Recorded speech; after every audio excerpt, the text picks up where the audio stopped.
ترکی میں واقع ادالار یا شہزادوں کے جزائر مجموعی طور پر 9 چھوٹے بڑے جزیروں کا مجموعہ ہے۔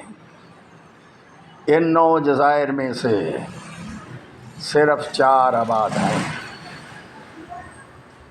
یہ وہ جزائر ہیں جہاں ماضی میں بازنطینی بادشاہ اور عثمانی سلطان سرکش اور تنگ کرنے والے شہزادوں اور اپنے دیگر حریفوں کو جلا وطن اور قید کرتے تھے۔ تاہم آج یہ ایسے منفرد جزیرے بن گئے ہیں جن کی سڑکوں پر گاڑیاں نہیں چلتی۔ یہ جزائر کشتی پر استنبول سے 1 گھنٹے کی دوری پر واقع ہیں۔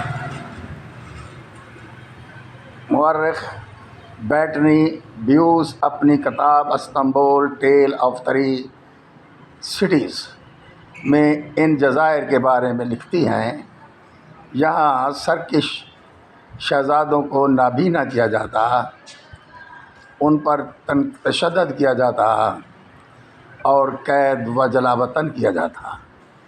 آج جزائر کی جانب جانے والے خوشگوار سفر گزشتہ صدیوں میں عام طور پر ایک انتہائی تکلیف دہ سفر ہوتا ہوگا۔